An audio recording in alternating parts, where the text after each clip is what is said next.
बिस्मिल्लाहिर्रहमानिर्रहीम। बेटा क्लास 9 आज 24 जुलाई 2020 को हमने जो टॉपिक डिस्कस करना है वो है रदरफोर्ड्स एटॉमिक मॉडल। बेटा याद रखिएगा कि इससे पहले हम प्लम पुडिंग मॉडल पढ़ चुके थे, ये उसको रिजेक्ट करेगा। उसके साथ ही हमने एटम में मौजूद सब atomic particles, fundamental particles, electron, proton और न्यूट्रॉन की डिस्कवरी पढ़ी थी। जब हम ये कंफर्म कर चुके कि इलेक्ट्रॉन भी मौजूद होते हैं, प्रोटॉन भी मौजूद होते हैं और न्यूट्रॉन भी मौजूद होते हैं, तो अब अगला मरहला ये था कि इनकी अरेंजमेंट कैसी होगी। तो उसके हवाले से मुख्तलिफ अदवार में मुख्तलिफ केमिस्ट हजरात की जानब से मुख्तलिफ नज़रियात पेश किए जाते रहे। जैसा कि पहले आप लोगों ने प्लम पुडिंग मॉडल पढ़ा था, मैं आपको एक बार दोबारा रिपीट करना चाहता हूँ यहाँ पे वो, ताकि आप लोगों को ये मॉडल समझने में आसानी हो। हमने उस मॉडल में पढ़ा था कि एटम के सेंटर में न्यूक्लियस के ऊपर इलेक्ट्रॉन इस तरह चिमटे हुए हैं, दरमियान में कोई स्पेस मौजूद नहीं है। मगर ये बात गोल्ड फॉइल एक्सपेरिमेंट के जरिए रदरफोर्ड ने गलत साबित कर दी। रदरफोर्ड नामी एक केमिस्ट थे, उन्होंने एक एक्सपेरिमेंट परफॉर्म किया। Rutherford perform an experiment known as gold foil experiment, जिसको गोल्ड फॉइल एक्सपेरिमेंट कहा जाता है। इन्होंने एक बहुत बारीक गोल्ड फॉइल लिया। ही टुक a very thin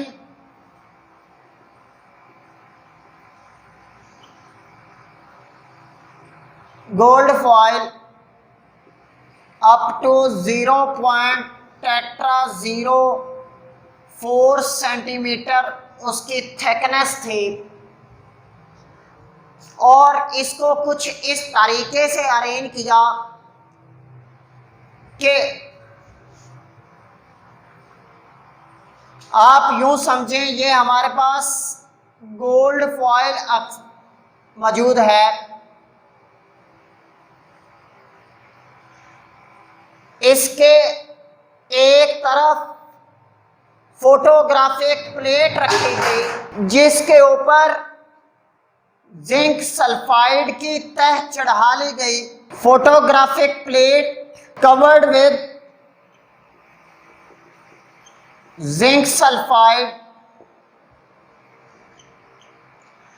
इसके साथ साथ बम्बारमेंट की गई अल्फा पार्टिकल्स की। ही बम्बार्डेड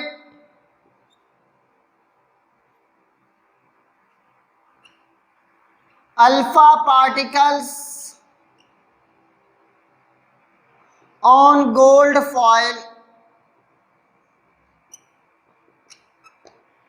इसने गोल्ड फॉइल पर अल्फा पार्टिकल्स की बम्बारमेंट की। यहाँ पे ये समझना ज़रूरी है कि अल्फा पार्टिकल्स किसे कहते हैं।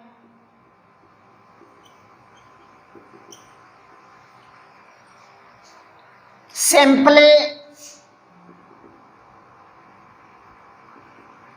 Nuclei of helium. हीलियम के न्यूक्लियाई को क्या कहा जाता है? अल्फा पार्टिकल्स कहा जाता है।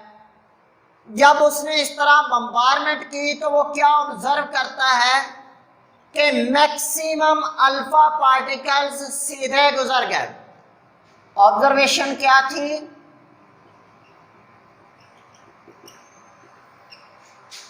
Maximum alpha particles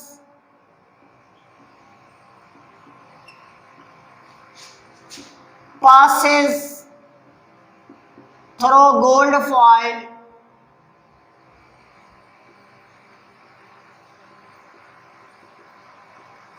without any deflection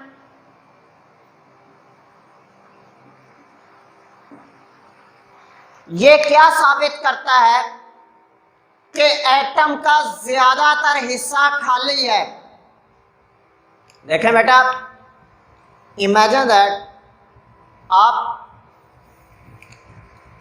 एक दीवार पर जो है गेंद फेंकते हैं, अगर उस दीवार में दरवाज़ा भी लगा हुआ है, उस दीवार में विंडो भी लगी हुई है, उस दीवार में एग्जॉस्ट वाली जगह भी ओपन है, तो गेंद फेंकेंगे, ज़्यादा हिस्सा अगर उसका खाली है तो वो बार बार ज़्यादा बार चांसेस होंगे कि वो गेंद सीधी बाहर निकल जाया करेगी। इसी तरह अल्फा पार्टिकल्स अगर मैक्सिमम सीधे गुजर जाते हैं तो इससे रिजल्ट क्या निकलता है, maximum part of an atom is empty, maximum region of an atom is empty, वो खाली है। पहली ऑब्जर्वेशन। दूसरी ऑब्जर्वेशन, चांद एक टकरा के बड़े एंगल पर मुड़ गई। मिसाल के तौर पे इस तरह से आई, टकरा के गुजर आगे की तरफ ही गई लेकिन मुड़ गई। Few one turn at large angle. ये क्या साबित करती है बात, रिजल्ट निकलता है कि अंदर कोई भारी चीज मौजूद है।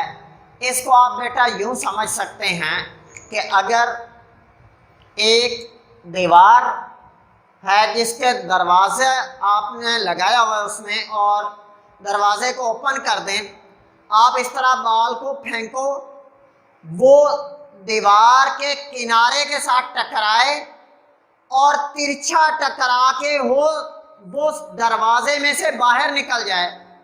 तो चूंकि वो तिरछा टकराई थी, टकराने की वजह से दो ऑप्शन है कि क्या गेंद की सिमत चेंज होगी या दीवार की सिमत चेंज हो जाएगी। तो यहाँ पे जो भारी चीज़ है वो अपनी जगह पे बरकरार रहेगी, जो लाइटर ऑब्जेक्ट होगा वो अपनी सिमत चेंज कर लेगा, तो अल्टीमेटली गेंद की सिमत बदल जाएगी। सो यहाँ पे भी अगर रेडिएशंस की सिमत बदल गई है तो इसका मतलब कि जो सेंटर में कोई चीज़ पड़ी है और वो बड़ी भारी है। There is a heavy region in the center of atom.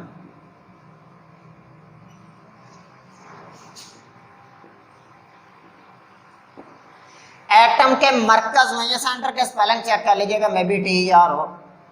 Atom के मरकज में एक हैवी पार्ट है जो कि अपनी जगह पे साकिन है, वो इधर उधर नहीं हो सकता। तीसरी ऑब्जर्वेशन और तीसरा रिजल्ट। अब वेरी फ्यू वन ऐसे थे कि जो इस तरह से अल्फा पार्टिकल्स आए और वापस मुड़ गए। अब very few one alpha radiations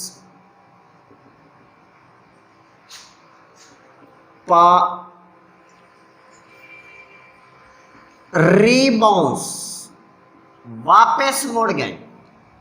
result क्या निकलता है कि उस सेंट्रल पार्ट पे पॉजिटिव चार्ज है। Central part of atom has positive charge, क्योंकि अल्फा पार्टिकल्स पे भी पॉजिटिव चार्ज था उस सेंट्रल पार्ट पे भी पॉजिटिव चार्ज है, तो वो आपस में टकरा के रिपल्सिव फोर्स जनरेट होती है सेम चार्जेस के दरमियान और वो वापस मिल जाता है। तो इन तमाम तर ऑब्जर्वेशंस और रिजल्ट्स को मद्देनजर रखते हुए उन्होंने एक स्ट्रक्चर पेश किया एटम के हवाले से।